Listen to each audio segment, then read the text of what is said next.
Hey everyone, welcome back to my channel Saniya Kabir recipe. আমার আজকের recipe Thai soup.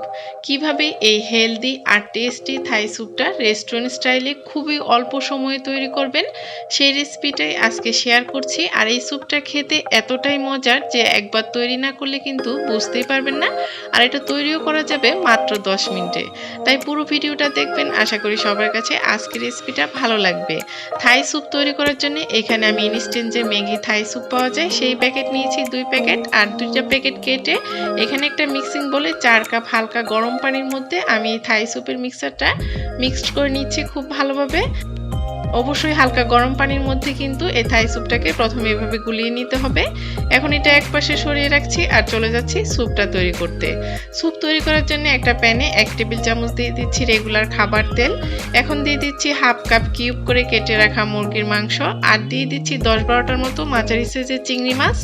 এখন দিয়ে দিচ্ছি 1 চা চামচ পরিমাণ আদা রসুন বাটা, 1 চা চামচ পরিমাণ দিয়ে দিচ্ছি ফ্রেশ কালো গোলমরিচের গুঁড়ো, 1 টেবিল চামচ পরিমাণ দিয়ে দিচ্ছি ডার্ক সয়া সস, আর দিয়ে দিচ্ছি 1 চা চামচ পরিমাণ লবণ।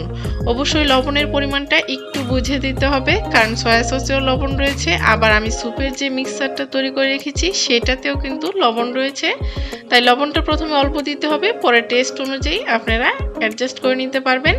এখন জালটা বাড়িয়ে দিয়ে এই চিকেন আর চিংড়ি মাছটাকে আমি ভেজে নিচ্ছি মিনিট 4 আর অবশ্যই জালটা বাড়িয়ে দিতে হবে, কারণ মাংস থেকে পানিটা বের হয়ে আসলে কিন্তু মাংসটা ড্রাই হয়ে যাবে। তাই জালটা বাড়িয়ে দিয়ে 4-5 মিনিটের মতো এইভাবে মাংসটা আর চিংড়ি মাছটাকে ভেজে নিয়েছি। এতে মাংস আর চিংড়ি মাছের মধ্যে এক্সট্রা যে পানি রয়েছে সেটাও শুকিয়ে গিয়েছে, আর মাংসটাও খুব ভালোভাবে সিদ্ধ হয়ে গিয়েছে। এখন এই মাংস আর চিংড়ি মাছের মধ্যে আমি আগের থেকে যে স্যুপটা গুলিয়ে রেখেছিলাম সেটা দিয়ে দিচ্ছি, আর এভাবে নেড়ে চেড়ে দিয়ে অপেক্ষা করছি স্যুপে বলক চলে আসা পর্যন্ত। মিনিট 4 জালটা বাড়িয়ে দিয়ে জাল করার পর কিন্তু স্যুপে বলক চলে আসছে, আর এখন এইভাবে কিছুক্ষণ নেড়ে চেড়ে এই স্যুপটাকে আমি রান্না করে নিব। আরও 4 থেকে 5 মিনিট এভাবে রান্না করে নেওয়ার পর কিন্তু স্যুপটা অনেকটা ঘন হয়ে এসেছে।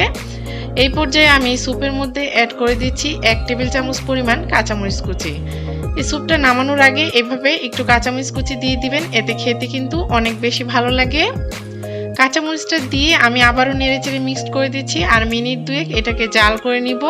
আর অবশ্যই কিন্তু এই পর্যায়ে স্যুপটা নাড়া বন্ধ করা যাবে না, অনবরত এইভাবে নেড়েচেড়ে স্যুপটাকে রান্না করে নিতে হবে। এই তো আমার স্যুপটা তৈরি করা হয়ে গিয়েছে। এখন এটা আমি চুলা থেকে নামিয়ে নিচ্ছি আর সার্ভ করে দেখিয়ে দিচ্ছি এই থাই স্যুপটা দেখতে কেমন হয়েছে। থাই স্যুপটা যেমন দেখতে লোভনীয় হয়েছে তেমন খেতেও কিন্তু অসম্ভব মজার হয়েছিল।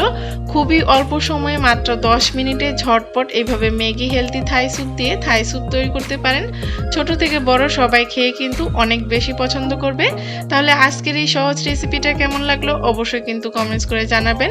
ভালো লাগলে একটা লাইক দিয়ে ফ্রেন্ডস এবং ফ্যামিলির সাথে শেয়ার করবেন, আর অবশ্যই কিন্তু আমার চ্যানেলটা সাবস্ক্রাইব করতে ভুলবেন না। তাহলে আজকে এখানেই বিদায় নিচ্ছি। আল্লাহ হাফেজ।